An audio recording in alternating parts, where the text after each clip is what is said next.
First Springbok squad's been announced for the year. The first team to play against the Barbarians.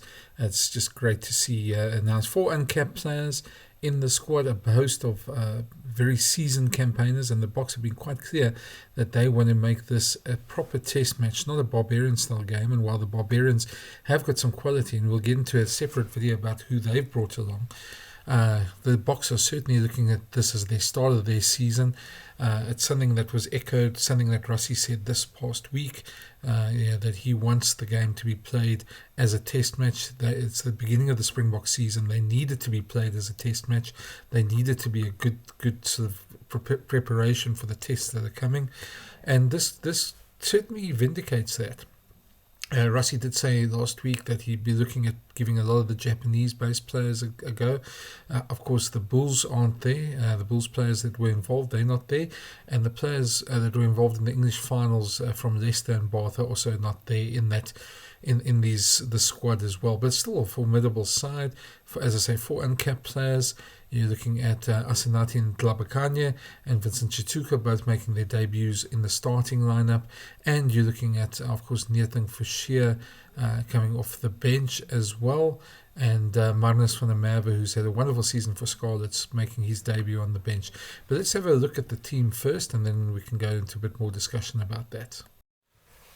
Now, looking at the starting 15, a very strong starting 15. Let's start in the front row, Oxen Chair, Malcolm Marx, and then the debutant, Asinathi Ntlabakanye, who's there as well, in between, or next to 2 very, very experienced and highly rated front row guys, probably the best in the world. So again, the same thing that Rassie does, puts experience next to a youngster, and that works very well.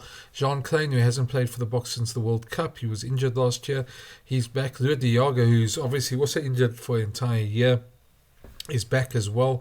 So those are the 2 locks. A very strong tight 5 there. 4 World Cup winners in that tight 5. Siya Kolisi picks himself as captain. There was always going to be a thing that he was going to play as well. Vincent Tshituka, who recently got his passport, and is there as well. That he's going to make his debut. And Jean-Luc Dupré, who's had a fabulous season for Sale Sharks and is now heading off to France after the international season, also having a start there. So that's a very good pack.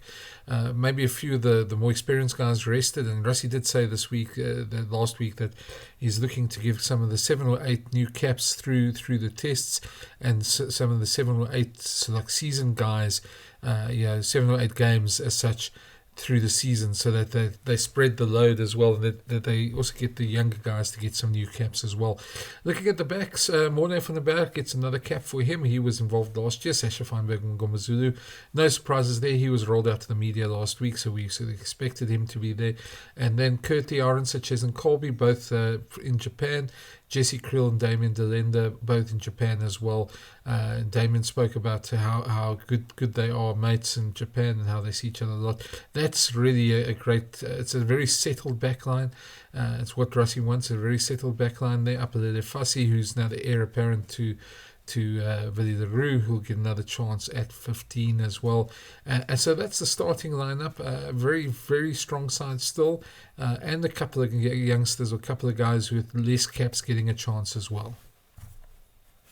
Some of you may have watched Rassie's clips, and we'll get obviously his explanations at today's press conferences in Cape Town when it comes out as well. It's on the go at the moment, so we'll do that. But in the meantime, this is what he said on the Sunday interviews for the Sunday papers on how he's going to select the squad, and a lot of it makes sense now looking at the squad as well.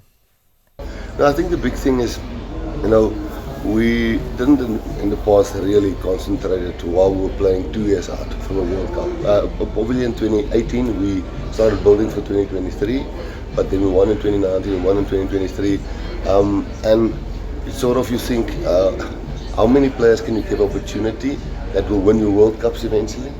I think that's a big thing that you put your test match lens on when you analyze a player. And I think that sometimes, so I'm going to give you a long answer, but it will give some like other angles for you.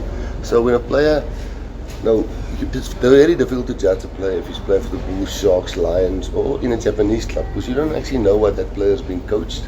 Is that his strength? How do they defend? You're not really part and parcel of that. So For us, we don't want to try a lot of 1-2 test cappers this year. Would love to give guy 8 and more. So that's how we started in 2018. And yeah, if you then can go with average age of 28, 29 to the World Cup, you're pretty okay. So this year, winning, because the end of the year, it's the lock, the pool draw, and then obviously you want to build confidence and keep the fans supporting you and understanding what you're doing. To start like a solid, because we're trying a lot of new things, but if the guy is really young and he comes to new thing, he doesn't even know our old stuff. Now we're starting with new stuff. So I guess we'll have the core of that team nice and stable. And that can be a guy like Lua too, who hasn't played for a while, but we know what he can do. He knows our systems. That can be picking a very settled backline with maybe giving 1 or 2 nines a chance on this one, rotate him in the game, see which combos are the best, maybe. So it will be not a team that we're going to go and play barbarian rugby. We want to keep that core of how we play, we want to keep that going. Then looking at the bench, there Marnus van der Merwe, who gets his shot. He certainly had an impressive time. Of course, Jan Grobler didn't make the squad, and that's probably the replacement there. Jan-Hendrik Wessels, Rassie did explain also last week in the Sunday interview that just because they're short on a bit of experience, Bohan Venters hasn't joined them yet, and Thomas du Toit was obviously at Bath. He was the one guy that could play both sides. He's not there. Gerard Stenekamp's injured, and Tshituka Nchunu is also injured, so that's the reason why Jan-Hendrik Wessels is there, just to provide some cover there. Neertling Fischer, who's been part of the squad, last year will get his start, and he'll get his Springbok cap this weekend. And then some old hands there, Franco Mostert, Kwagga Smith, both of them playing in Japan. Kobus Reinach, who plays for Montpellier. Mani Libbok, who hasn't played much rugby, and Andre Esthuizen, who's had a great season. So a very strong side, a very well-rounded side, some new faces, that's what we wanted to see. And some old hands as well, also getting some game time. And I think that's going to be the whole thing this entire season is you're going to see experience and youth combined the whole time. Boks don't want to lose test matches. They don't want to lose any sort of matches. But at the end of the day, you've also got to give guys chances, and you've got to be bold in some of your selections. And I think some of these selections are definitely. I think especially in Asanati and Vincent Tshituka, both of them have been coming for a long time, and it's going to be interesting to see how they do. So that's the squad, and just a few thoughts on that squad as well. I think we were never going to see 15 new guys play over there. I think the Rassie has been quite honest that it needs to be a test match format. It's the beginning of the season for the Springboks, so they're going to want this to be very much a test match. The Barbarians will get together and they'll play some lovely rugby, and hopefully we see some great tries from the Springboks as well. But this is a test match. This is, even though it's not officially a test match, this is a match that the Boks will approach that way because they've got bigger tests coming. Just thinking of Auckland, Eden Park against the All Blacks later this year. I think the fact that the Japanese league ended for a lot of these players a couple of weeks ago and they haven't been playing a lot is probably one of the reasons why the Japanese players have been included. Plus, the Boks haven't really worked with them for a lot of time. A lot of them are World Cup winners and double World Cup winners, and certainly have the experience. So they bring that experience into the side.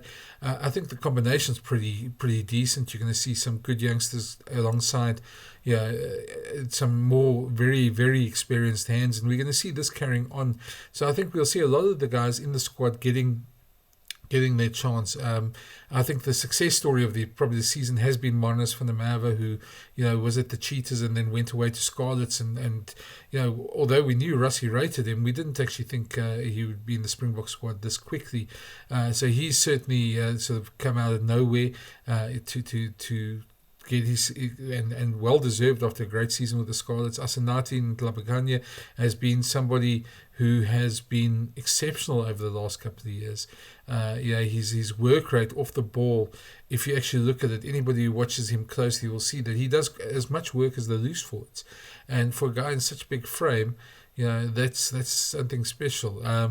You don't often, people often sort of joke about the bigger guys in the squad and but he's really a mobile guy.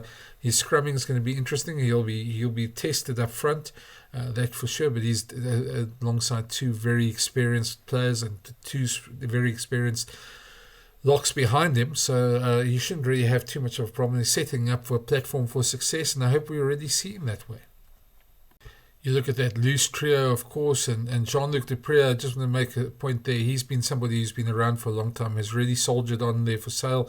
And certainly in any other country, you probably would have had 50 test caps by now, but given the quality that the Boks have, I think it's great to see him getting another shot and another chance to prove himself.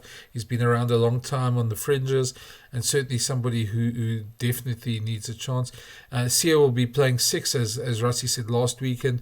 He's not going to be playing 8 at any time of the season. They've got enough number 8s at the moment. And Vincent Tshituka gives them another option. And he's been in the Bok radar for a long time, but his problems with the passports has been probably what's hampered him too much, and maybe we can just listen to Vincent quickly, just talk about how the passport issues just changed his life now that he knows the dream's still alive.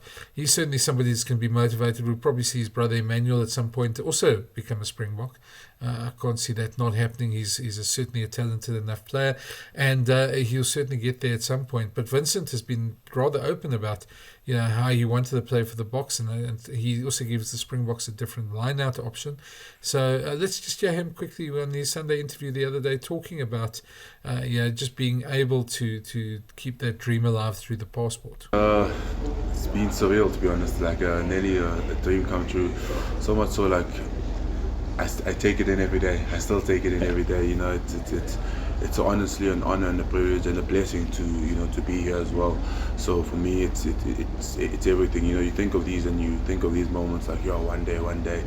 I think to be here, it's a massive blessing. Yeah, at some point it did. I must be honest. At some point it just felt like it's just there's so many roadblocks constantly coming about, and I just thought, maybe I should actually, stop holding on to it so much. Maybe I should just let it go, and whatever happens, if that makes sense. And I think for me, it actually helps, letting go a little bit sometimes, because you're so fixated on the ultimate, the end goal, that it's like take it day by day, if that makes sense. I think that's what it turned into. I'm like, you know what, that's the cherry on top, but let me do the groundwork. Let me take it day by day, game by game, and then if that comes, it's the ultimate blessing. And I think that's what it has been for me, and it's unreal, honestly. Like every day it's been incredible for me.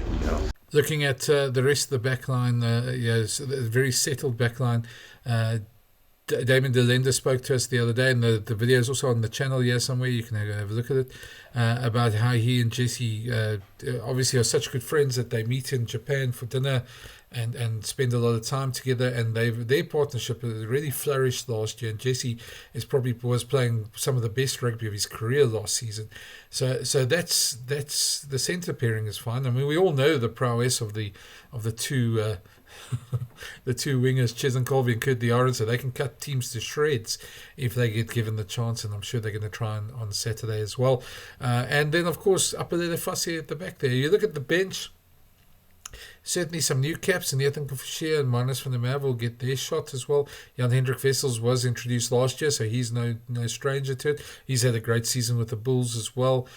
You look at some of the others there, Franco Mostert, Kwagga Smith, really experienced hands there in the team. There's really nothing more you can really say. And I mean, Andre Esthuizen, Mani Lebok, Kobus Reinach, really, there's a lot of experience on the bench. So if needs be, that experience off the bench can come on and sort of just makes things right.